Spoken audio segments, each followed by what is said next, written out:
नमस्कार दोस्तों, हम लोग इस वीडियो में पढ़ेंगे कार्बन तथा उसके यौगिक का कुछ ऑब्जेक्टिव टाइप्स क्वेश्चन है। इस पर हम लोग आज डिस्कशन करेंगे। चलिए, ये जो है ये सबसे इम्पोर्टेंट, बहुत इंपॉर्टेंट क्वेश्चन है, ये सब है। ठीक है, चलिए। एथेन का आणविक सूत्र C2H5 है, मैंने C2H6 है। एथेन का जो है आणविक सूत्र क्या है? C2H6 है। इसमें मतलब कितने सहसंयोजक बंध होंगे? तो इसमें कितने सहसंयोजक बंध होंगे? तो इसमें जो सहसंयोजक बंध होंगे वो 7 होंगे। कितने होंगे? 7 सहसंयोजक बंध होंगे। देखिए, सहसंयोजक बंध जो है कार्बन के जो है बनाएंगे, और बनाने के बाद से क्या गिन लेंगे, इसमें बॉन्ड जितने होंगे उसको क्या स्ट्रक्चर बनाएंगे, स्ट्रक्चर के बना के बॉन्ड गिन लेंगे, बस हमें हमारा आंसर बन जाएगा।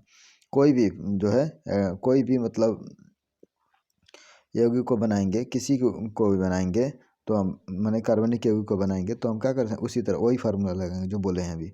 जो है ब्यूटेनॉन यौगिक, जो ब्यूटेनॉन यौगिक चतुष्कार्बनिक यौगिक, चतुष्कार्बनिक जिसका जो है प्रकार्यात्मक समूह है, जिसका प्रकार्यात्मक समूह है, तो ब्यूटेनॉन यौगिक है।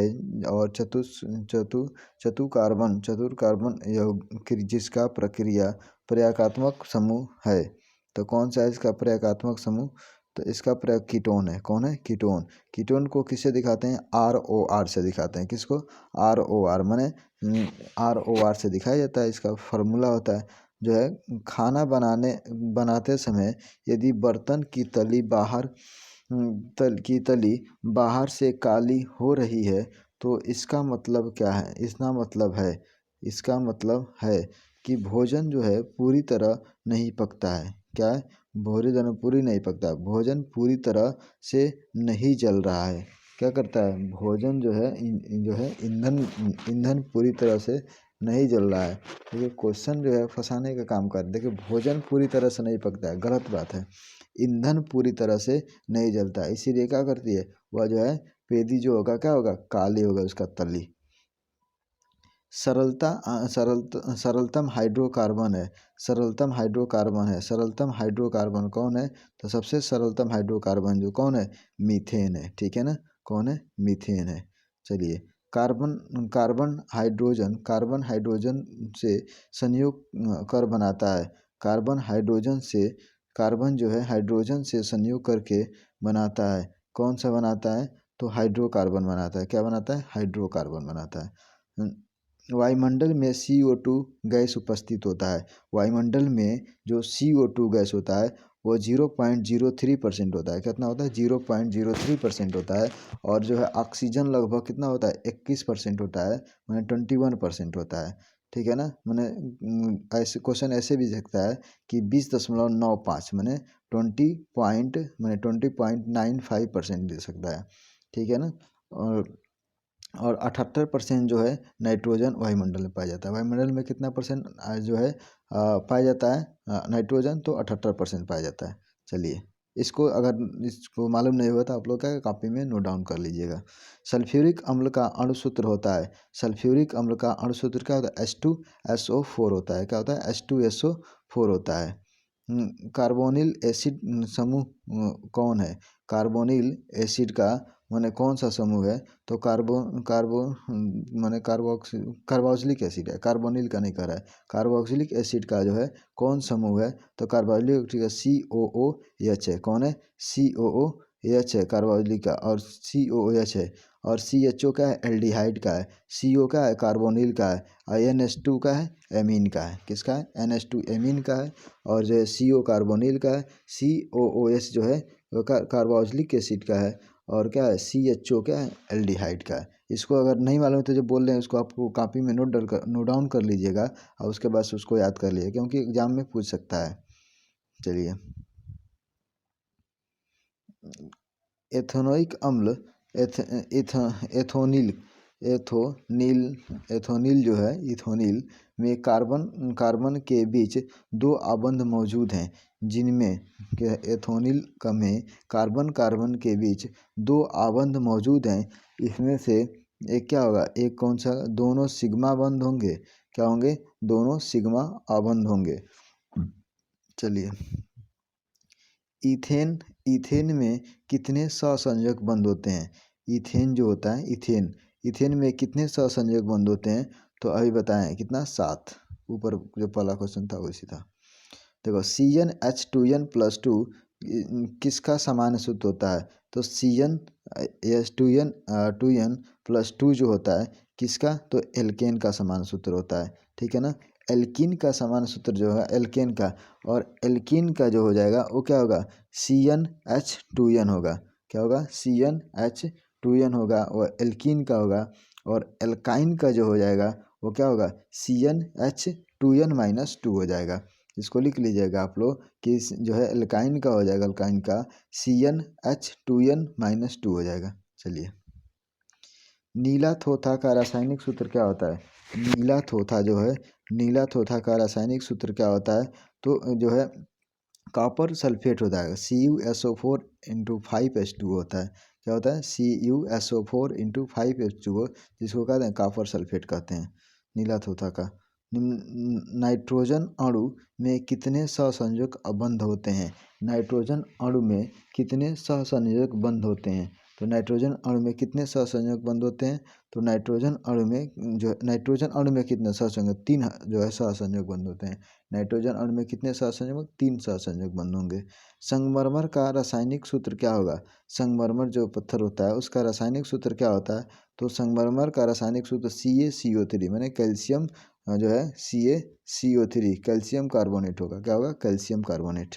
चलिए, चीनी का रासायनिक सूत्र होता है, जो चीनी का रासायनिक सूत्र होता है, चीनी का रासायनिक सूत्र क्या होगा? C12H22O11 होगा। क्या होगा? चीनी का C12H22O11, ठीक है। और ग्लूकोज का C6H12O6 हो जाता है, ग्लूकोज का, ठीक है। चलिए, सोडियम कार्बोनेट का अणुसूत्र है, सोडियम कार्बोनेट का अणुसूत्र है। तो सोडियम कार्बोनेट का अणुसूत्र क्या होगा? सोडियम कार्बोनेट की बात कर रहे हैं ना, तो Na2CO3 होगा। क्या होगा? Na2CO3 सोडियम कार्बोनेट का है, सोडियम बाइकार्बोनेट का NaHCO3 हो जाएगा। चलिए आगे, कार्बोनिल समूह को सूचित करना, कार्बोनिल समूह को सूचित करता है। अभी ऊपर बताए CO जो है कार्बोनिल समूह को सूचित करता है। कौन करता है? CO। CHO एल्डिहाइड को, COOH जो है कार्बोक्सिलिक को, और जो है CaCl2 ये तो नाम है जो है इसको छोड़ देते, इसको ये नाम है। चलिए, इथाइल अल्कोहल का अणुसूत्र होता है, इथाइल अल्कोहल का अणुसूत्र होता है। इथाइल अल्कोहल का अणुसूत्र क्या होगा? इथाइल अल्कोहल कह रहा है, इथाइल अल्कोहल का क्या अणुसूत्र क्या होगा? इथाइल अल्कोहल C2H5OH होगा। क्या होगा? C2H5OH होगा। इथाइल जो है इथाइल अल्कोहल का, और एथिल अल्कोहल का CH3OH होगा। क्या होगा? इथाइल अल्कोहल का रहता है C2H5, और मेथिल अल्कोहल कहेगा, एथिल अल्कोहल उसी को कहते हैं C2H5 को, और मेथिल अल्कोहल कहेगा, मेथिल कहा जाएगा CH3OH हो जाएगा। ठीक है, चलिए आगे, निम्नलिखित में से कौन एरोमेटिक हाइड्रोकार्बन है? निम्नलिखित में से कौन एरोमेटिक हाइड्रोकार्बन है? निम्नलिखित में से कौन जो है एरोमेटिक हाइड्रोकार्बन है? तो एरोमेटिक हाइड्रोकार्बन की बात कर रहा है, ठीक है ना। तो निम्नलिखित में से कौन जो है एरोमेटिक हाइड्रोकार्बन होते हैं? तो कौन है? तो C6H6 जो है वह एरोमेटिक हाइड्रोकार्बन है। क्या है? C6H6 जो है एरोमेटिक हाइड्रोकार्बन है, ठीक है। चलिए, एरोमेटिक हाइड्रोकार्बन जैसे बेंजीन है, C6H6 बेंजीन को कहते हैं। तो बेंजीन एक क्या है? साइक्लिक, जो साइक्लिक ग्रुप बनाएगा ना, साइक्लिक जो है बनाएगा, जो यौगिक साइक्लिक ग्रुप बना रहा है वो क्या कहलाता है? साइकिल बना रहा है उसको क्या कहेंगे? वह जो है इस कैटेगरी क्या आ जाएगा यहाँ पे? एरोमेटिक यौगिक का हो जाएगा। और नहीं तो जो है मेथेन और एथेन, प्रोपेन, ब्यूटेन, ये सब जो होगा वो किसका होगा? जो है एल्केन, एल्कीन, एल्काइन ग्रुप का होगा, वो क्या होगा? वो एलिफैटिक का होगा। किसका होगा? एलिफैटिक का। एरोमेटिक हाइड्रोकार्बन का कौन होगा? तो एरोमेटिक हाइड्रोकार्बन का जो होगा वो कौन होगा?